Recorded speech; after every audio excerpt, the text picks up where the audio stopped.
Hi guys, this is Julie again, and thanks for watching my tiny cooking channel. So this recipe I have been looking forward to doing. This is my hamburger soup. I don't know, it might be stew. I don't know the difference between soup and stew, really, but I have been making this for many years, just like since I was not even 20, just young, and I was so poor.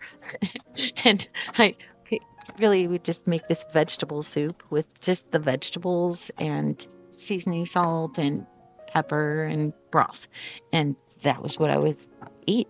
And then as time went by, then I started making, adding hamburger to it and thickening it, and later added sour cream to it. And then I turned that vegetable soup into a chicken soup and then a chicken and dumpling soup. And then it's just like turned into so many other things. But this one is the hamburger soup. So we're going to do the prep here, which I put on high speed because I think it must get monotonous for people. It doesn't for me because I just love chopping and prepping vegetables, but not everybody likes that. So I like to cut off the ends and save that stuff in the little compost container I have on the side. Then I can toss that in for my garden. And I like to stack the celery there so I can do it twice as fast. My hands can handle it, then I'll cut that in half and double them over, and then it's done twice as fast. Carrots I couldn't do that with because it was too many for my bitty little hands. But so also I like to put the tip of the knife like kind of dig it like into the cutting board, and then I know it's going to stay there, and then I decide where I'm going to go down the middle to get that long horizontal cut. And depending on what size I want, I'll do it in half or I'll do it in quarters that way. But that's how I get that straight cut down the long ways. And then chop the smaller ones when you finish that step. Take a taste of it, of course. Sometimes I'll do all of this pre-chopping of the vegetables and then I'll do the broth portion of it and put that all in a Ziploc bag and stick it in the fridge. If I'm like not going to have time to make fresh soup when somebody comes over tomorrow or whatever. So then it's all that stuff is all just ready in a Ziploc bag in the fridge. And then I can just put the meat or fake meat, whatever, whoever happens to be visiting. And I can cook that the next day and all of that prep stuff. It saves me so much time that it's still fresh and the house smells wonderful. And so I like to do the potatoes this way so that I get my size and then I split that in half and then go crossways on the other side. So you can get teeny little cubes or you can get bigger cubes, whatever size it is that you want. Like if I was doing a chowder, I'd be doing them really small. When I'm doing a stew, I'll do them bigger. And if I'm doing the dog food, I do them really small. If my husband's doing the dog food, he does them 4 times too big. But that's okay. I'm glad he will cook it too. So then I really love parsley in this. Parsley gives it a really nice fresh flavor, and we end up putting about 2/3 of it in the beginning and the rest of it in right at the end because, you know, I think it's good both ways. And some people say it's better at the beginning, some say it's better at the end, but there's all my prep stuff done. So we've got all of our veggies and our parsley and in separate bag bowls. Now then we move it all over to the stove. Now, if this was not super lean beef, I would not be putting the onions in the same time as the hamburger because I would want to cook the hamburger, assess how much grease is in there. I do not like a lot of grease at all. And so then I would put it in my fat separator and I would remove all that grease. And then I would, put the juice part back in and which is what I always do with the chicken. But in this case, this was super lean hamburger. You could use Impossible beef here instead. I wouldn't use Beyond beef because it has a slightly different flavor, more of a Salisbury steak kind of a flavor to it. Impossible beef is a little more neutral. And so if I was using Impossible beef, I would kind of lay it out in a slab and let it establish kind of a browning at the bottom before I started breaking it up because it tends to have a better texture if you do it that way. So I would brown the bottom. I would flip it like a burger, brown the other side if we were doing Impossible beef, and then I would break it up after it had established a brown on both sides. It's also super lean, so I usually use a little olive oil with that. And I would put the onions in at the same time on half of the pan and then combine them. With regular hamburger, I like to add a little bit of water in there because it helps to break it up into smaller pieces. I like it to be small pieces of beef instead of big chunks. So that's why I took some of the water from the kettle there in the beginning and separated out a little bit better, which I learned, by the way, from my husband. He has excellent ideas.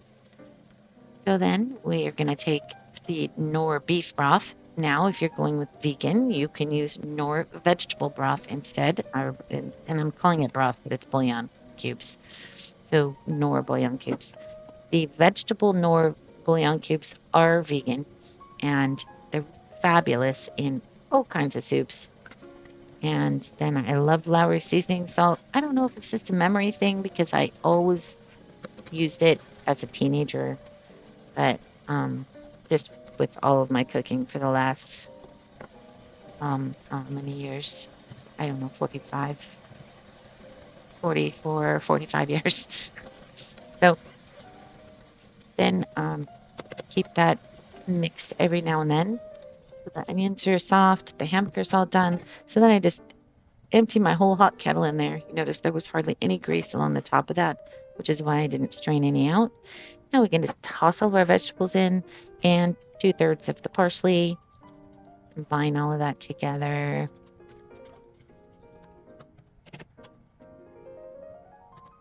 And for the kettle or any water that I cook with, actually, we have super hard water here. Lots of minerals in the water.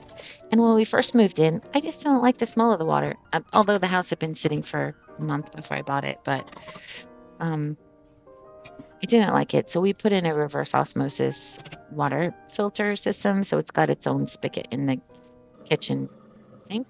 And so all of our water for our Keurig, for the tea kettle, for cooking, for just a glass of water, is we only use that water, that reverse osmosis water, and it's just been great. I love it.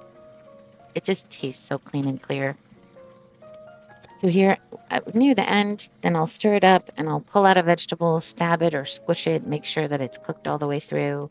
And then I like to just take a shot glass and take out a little bit of that broth, let it cool a little so then I can give it a taste and be sure that it's got the flavor that I want. And then I'm checking the vegetables and tasting the broth, a-okay, and giving it a couple other seconds. So here we're going to prepare our thickener. So I had about, I can't remember how much flour that I used, but I ended up not using it all. I like to just take some flour, put it in a bowl like that.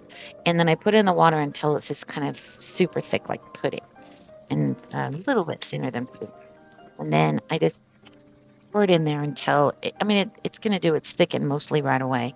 So you can see how thick you want it. And then near the end, if it's quite, then you can add a little bit more, stir it around. You want to mix that flour with cold water because then it's going to mix well. If you were to stick that flour straight in your hot soup, everybody knows this, but in case my kids don't know, if you put it straight in there, it's just going to thicken right away as soon as it hits the hot water, and you're going to have all these flour lumps all through your soup.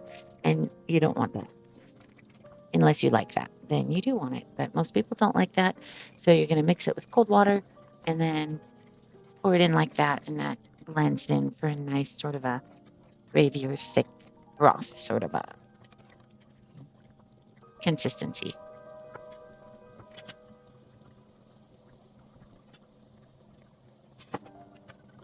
We're going to serve one bowl over here.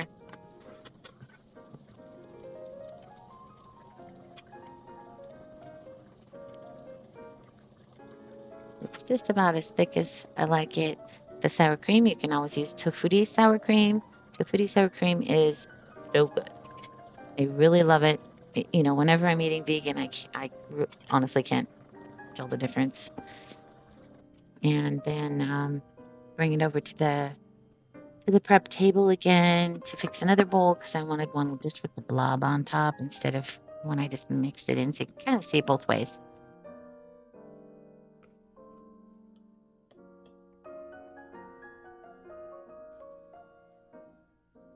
So this is a super favorite in my family anyway. My kids all like it, and it's just kind of evolved over the years into different things. Sometimes I'll put mushrooms in it, and sometimes not.